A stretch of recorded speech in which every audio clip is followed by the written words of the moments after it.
Well, welcome everybody to another episode of Views from the Bridge. I am Justin, and I'm here with Chuck. Chuck, how's it going tonight?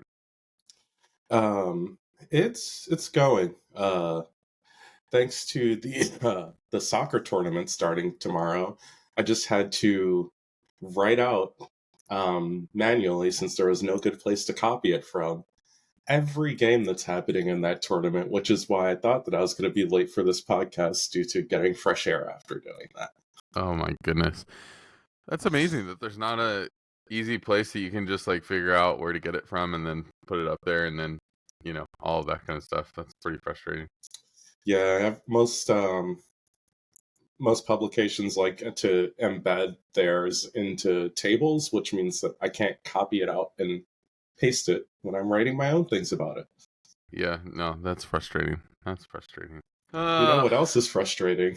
Yeah, speaking of frustrating, the Union got another draw at home against a team that they probably shouldn't have gotten a draw against.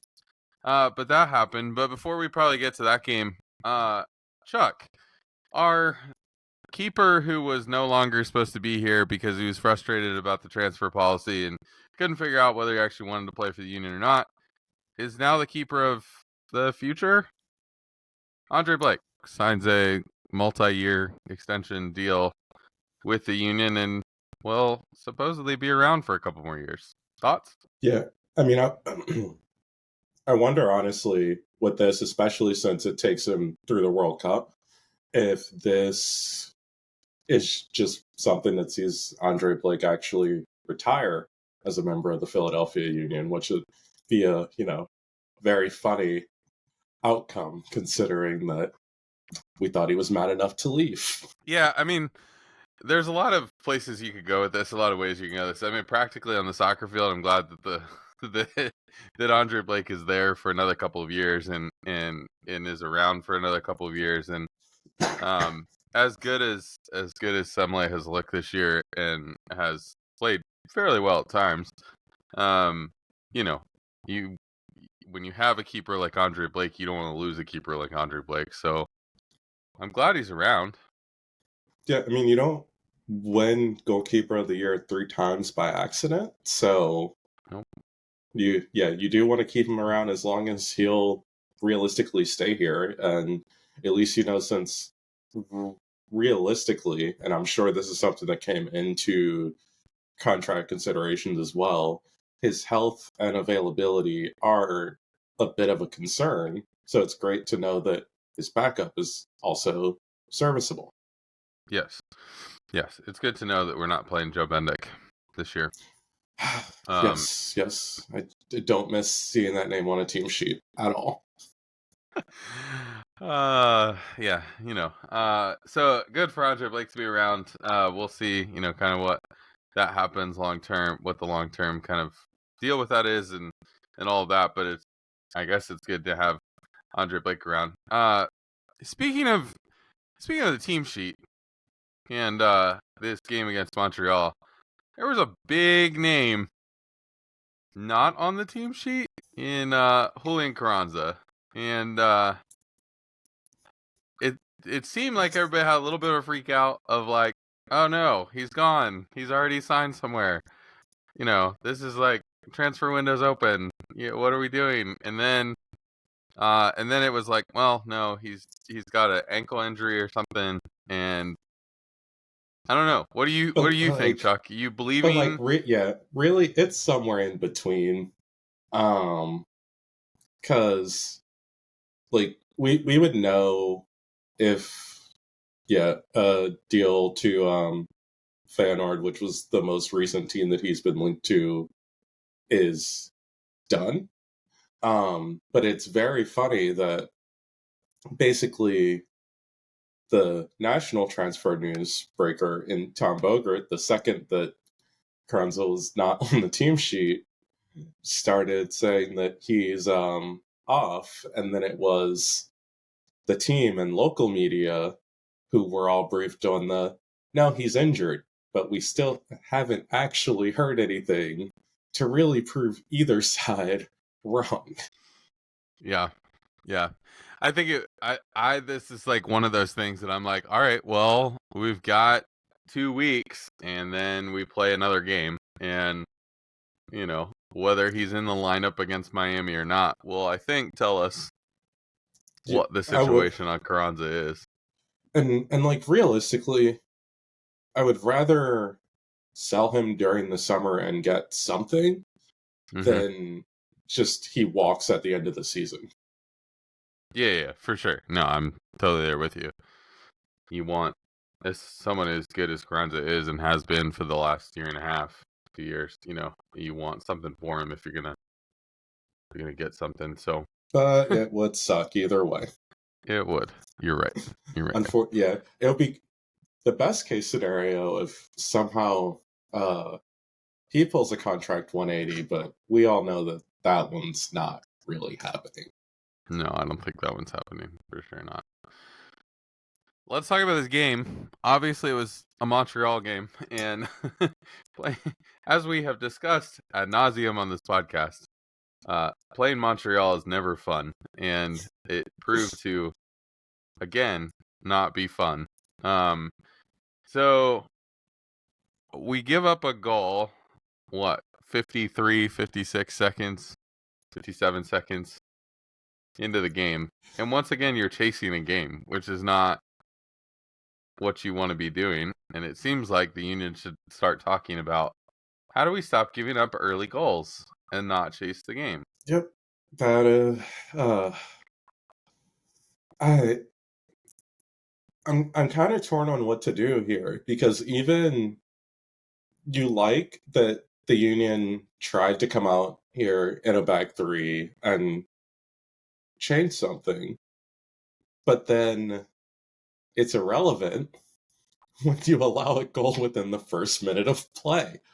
And then the whole thing was just abandoned at the half, um, which helped lead to further issues. Because I don't know if the Union themselves go down to 10 men, if they stay in a back three in the second half when they were already up a man. Yeah, that's what's an interesting. Yeah, it is an interesting thing uh, to see the tactic switch and how that plays into what happened in the second half.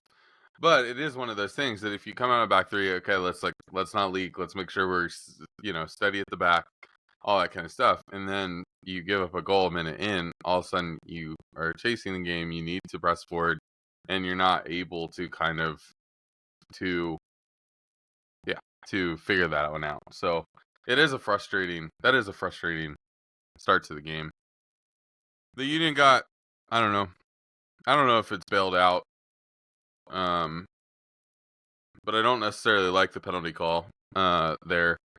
But Gazdag earns a penalty 22 minutes, 23 minutes in the game. Is that what it was? Yeah, this is the if that penalty is called against the Union, we're not very happy. But since it was called in favor for the Union, we're going to move on here. Yeah, it's one of those things. Like, as a soccer fan and as somebody who watches a lot of games and has multiple teams around the world that I'm following and watching, I try to think about those calls as that. If that one's called against my team, do I want it called? No, I don't, because he was never going to get to that ball. If it's called for my team, I'm happy, but I feel like it's cheap. And so it's like, I don't know. It's hard to like, all right, I want the refs to be good and I want them to be good all the time, but we benefited from maybe a bad call in that scenario. And so, but Gazdag earns the penalty, puts it away like he normally does. That was kind of, you're not going to have really any problems once a penalty is called. You're going to get that. You're going to get Yeah, that in the back of the net. yeah. I think part of the problem, and as is the case in this game, is that in too many of these, without these questionable penalties, the Union would actually end up dropping all points in these Yes. games because everything has been decided by one or no goals. Yes. No, it's absolutely true. Absolutely true. And then a couple minutes later, I guess the Lassiter with a high elbow into Jose Martinez's face, and called yellow on the field, gone to review, ends up being a red card. I don't know. It is what it is, I guess. And the Union go up a man, and I don't know. At that point, you feel that's where the hard part for me as a Union fan has been. It's just like we go up a player, and we're not up a goal at that point. We're up a man, and you feel like, okay, we should win this game now, and then we score to go up a goal and up a man, and you start to feel pretty confident. And that being said, that goal from Ure was nice. I mean, yeah, you get put in a really good position. Sullivan kind of gets a ball that bounces to him. He puts it to Ure, but Ure kind of did a step over body feint sort of thing and got the defender going the wrong way, and then was able to kind of have an open shot on net where he was able just to tap it past the keeper. So I was like, all right, Ure's getting in position to score a goal there, and I don't know. I'm happy about that. Yeah, I mean, it's one of those things that shows like he can actually like be a good striker. I mean, like, because no matter if you're up a man or not up a man, that like what he did was not easy to do. Right. It's just that also, again, here we are where it's like, okay, so the Union are already up. They're up a man. They won the game, right? Yeah, not so. Talking about questionable penalties or questionable calls. I don't know. Jack Elliot gets a red card a couple minutes later. I don't even know what to call this play. Right? Both players are sliding for the ball. They're both on the ground. They both, whatever. And somehow it goes as a red against Elliot, and I don't know. I don't really understand that.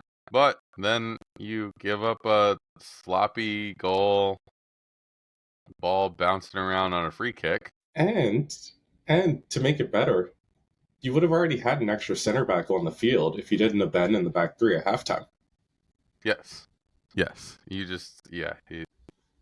Then you're forced to play Nate Harriel at center back. Yeah, which he's actually not bad at center back in a back three, but then when you only have three defenders, not so much. Yeah. This game is it's honestly a perfect game to describe the Union's season because so much was done well.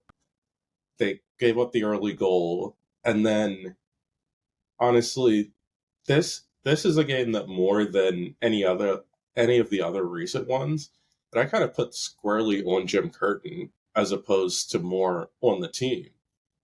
Yeah. Because I still just well, yes, you were behind at half. I don't see why immediately you needed to abandon the formation that you thought was the right formation to combat Montreal, especially when it's not like the defenders that you have aren't good on the ball to try and smother possession either. Mm-hmm. So it's just a very weird scenario. And even weirder is how we were kind of talking about in the lead up to this. But where was Leon Falk? Yeah. Yes. Where was he? With what? What'd you say? Just the fact that he only, in his one half of play before the entire formation got changed, he took 9 touches and attempted 5 passes, and that was it.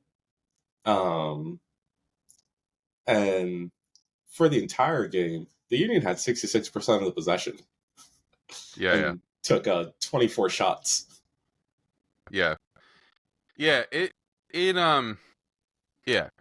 It is frustrating. And like, how do you, as a central midfielder, like you need to be on the ball. You can't be, the game can't be played around you, or shouldn't be played around you.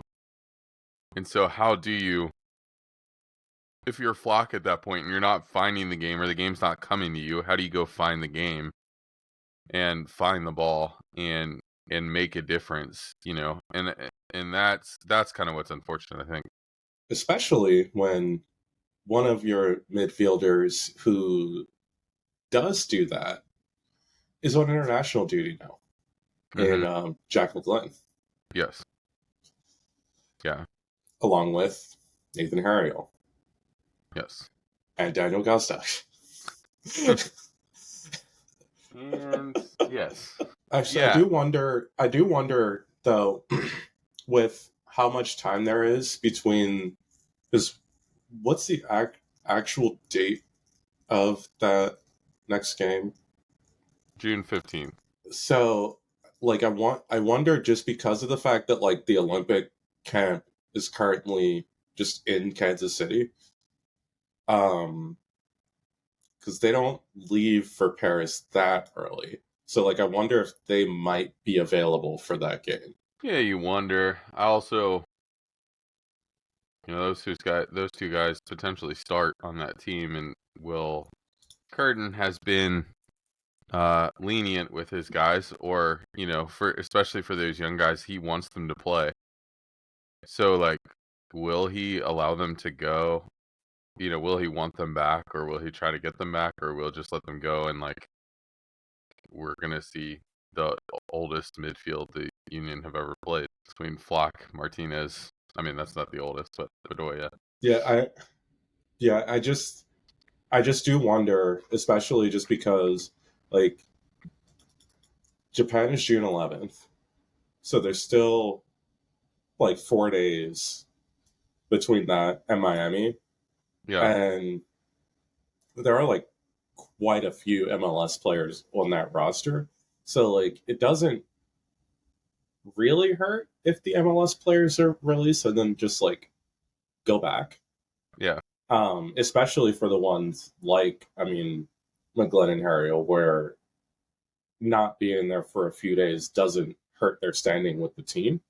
yeah, yeah. This is also just when it comes down to hope and just wondering what the hell do we do without these guys? Like, I mean, yeah, Miami won't have Messi, but like the Union won't have three key players, and it's like kind of looking at a thank goodness for the Union's sake and not his that Quinn Sullivan's kind of on the outside looking in at that Olympic roster, because Mm-hmm. you would have thought that he would have been gone too. Mm-hmm. Mm-hmm. Yeah, it's hard. It's hard to think about kind of what it needs to happen, and then also just thinking about the fact that when we come back on the 15th, we have 3 games in 8 days. Um, and then it's not a easy stretch of games. You've got Miami, then you play Cincinnati, and then you play Charlotte, and it's it's a quick stretch of tough games, and then thinking about you know doing it without 3 key players, and especially with your number 10, that really there's Potentially nobody four key behind him, players. potentially 4, and so well, yeah, and if you want Andre Blake on top, like the list goes on, and then you're playing the hottest team in the league, and how do you know, I don't know. Fortunately, what Miami doesn't do well is defend in transition, and and the Union are fairly good in transition.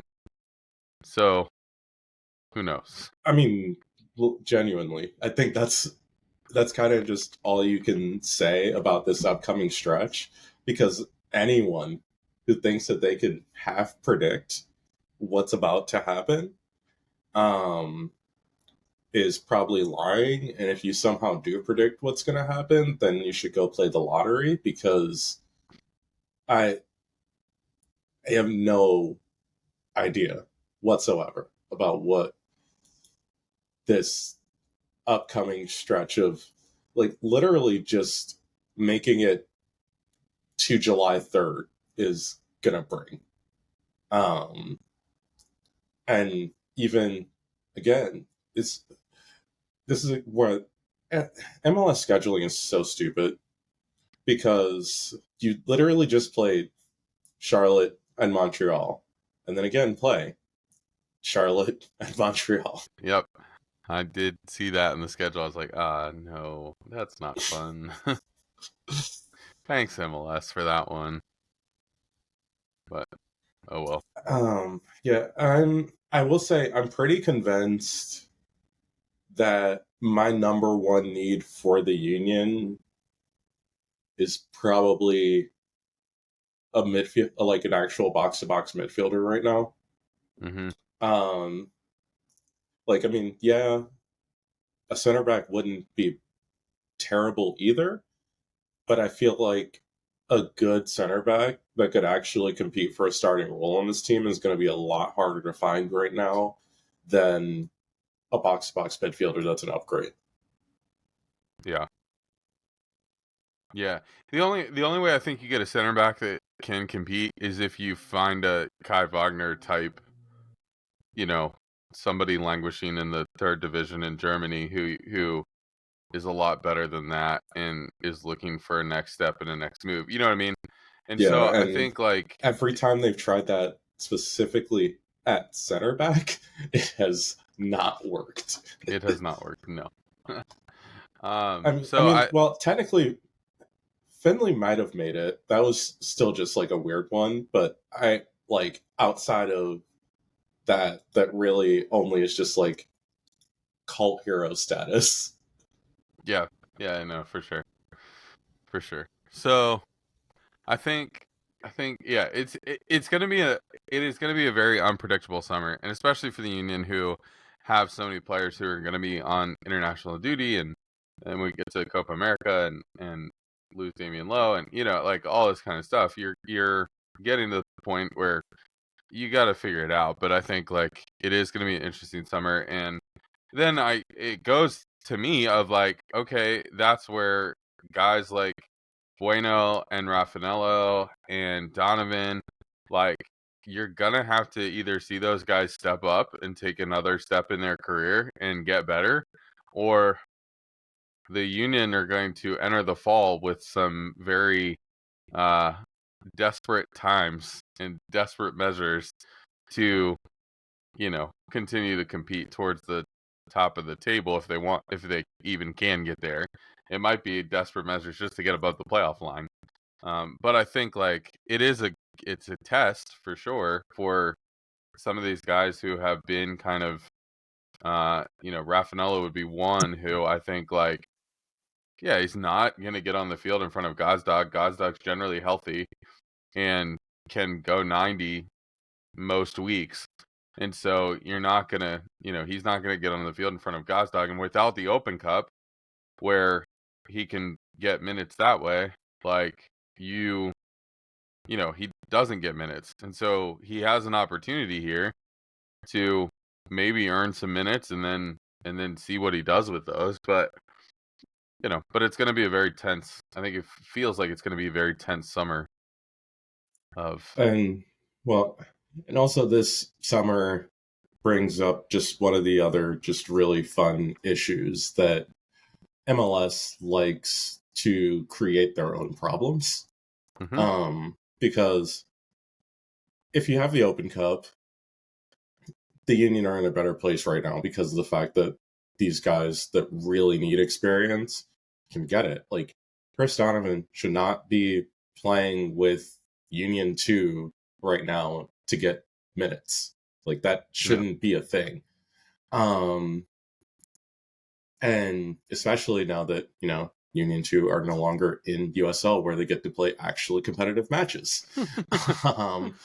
But then also, it's like, if you are presumably a big league that actually has international players that still play for their national teams and their careers aren't over when they come to your league, and you decide to schedule games during Euros and Copa America, it's just like, what do you expect your teams to do? Like, even Minnesota United has to play a game this weekend without like 5 starters because they're all abroad. And like, we already know that like MLS finds value in getting players from smaller countries, which means they're gonna play for their international teams while in MLS. And like, then add in the Olympics, and we're a league that promotes youth and yet still are playing during that. Like, it truly is just such a problem. And the schedule's so condensed because of also adding in the fact that you decided that it was a great idea to extend playoffs. That you can't even give these teams that have like more than 4 players gone like a real week off. Yeah, for sure. And then on top of all of that, you throw the Leagues Cup in at the end of the summer, towards the end of the summer, and it's chaos. I'm But just that's like MLS pretending creating that their Leagues problems. Cup doesn't exist until it starts. Well, that's fine. You don't have to. It doesn't exist until it starts, so it's fine. So, But yeah, it's a problem. And it's still just like weird because yet again, here we are. Things aren't great, and somehow the Union are on a 4-match unbeaten streak where they arguably should have lost all 4 games. yeah, it is true, and that's what it is. A weird season, and it doesn't. The reality of the season that we're like, the reality of where we are in the season and what the season has felt like don't necessarily match. And so, but it feels like a little bit on knife's edge of like, okay, but this could go really poorly between now and even the beginning of July, Oh yeah, or I it mean, I could would go not be great, you know. I would not be shocked to enter this next game against Montreal on a 3-game losing streak. Yeah, for sure. That could be definitely a potential for sure. For sure.